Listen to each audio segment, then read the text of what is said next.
What's going on, everyone? Frank Robles, Strength Equals. So today I'm going to go through a shoulder routine and arms routine, kind of a template off of Mike Mentzer's heavy duty program.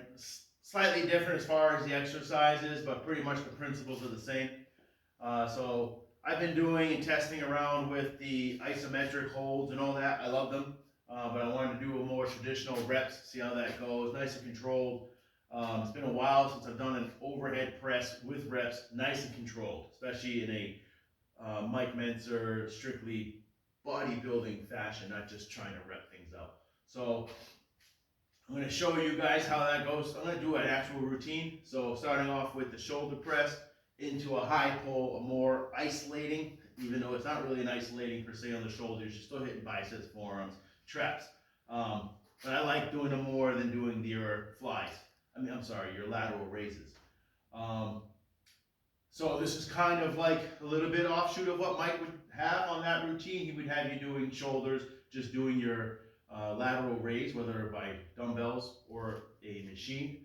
And that would really be it for your shoulders, besides reverse delts. But I'm going to step it up. I'm going to do the overhead, which is the more compound movement. Okay, free weight compound movement. And then supersetting that into a, again, quote unquote, isolation movement of the high pulls. That's it for my shoulders, that one working set. Probably total time will be, I don't know, maybe a minute, 2 minutes of time under load. But that's it for shoulders. I'm going to do that right now.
Over to the high pull.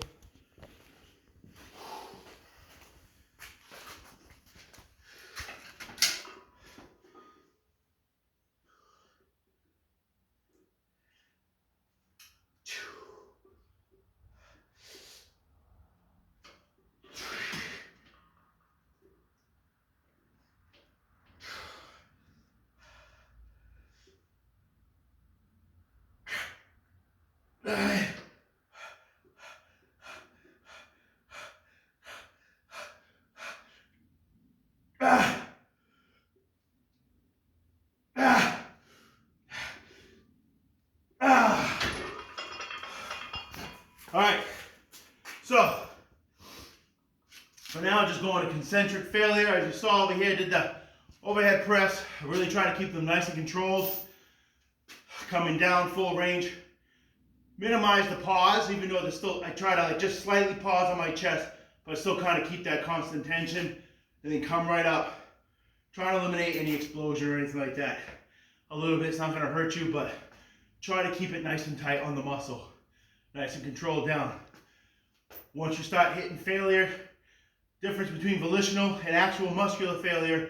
Volitional, to me, in my opinion, is you go up for that 10th rep, it was strong, I mean, it was hard. You're telling yourself, your mind is like, oh yeah, that was heavy, you come down, you don't attempt the 11th. Don't do that. You have your safety measures in place. You're in a rack, if you're in a machine, set it up so you don't die or get hurt, okay? Anyways, you do that 10th one, you struggle through it, come down for that 11th, go for the 11th, go for it. Even if it's 10, 15 seconds of fighting and not getting past, let's say even your mouth, do that anyways. But as you'll see, it would actually start to maybe crank up, 11, okay? You fought for that 11th, then you're coming down with that negative, still not over. Now fight for that 12th one even. I guess the point is always fight for the one that you think you can't get. Just keep going. Same thing, I came over here, okay? Did that, I was looking for really 3 to 5 reps. I already went to failure over there. I really didn't need 6 or 7, I think I might have got. That's fine, it's fine, it's not that detrimental. Still bring it to failure. Same idea, okay? Nice and controlled up, okay, hold it. I came down very, without producing or introducing a lot of momentum, I quickly brought it back up. What I mean by that is I'm not coming down here and then now resting, because there's a little bit of a rest there. Maybe not so much on your hands, but definitely on your shoulders. So I'm down and then back up. Nice and controlled, smooth transition. Nice and controlled at the top and back down. Boom, okay? So with this particular way, if you're gonna do it, you want it more on the shoulders, less on the traps. It's hard to avoid that completely, is to keep your elbows more out. If you start coming out to the back, there's going to be a little bit more of those traps and upper back. Again, not saying you're eliminating it by doing this, just a little more emphasis on the shoulders.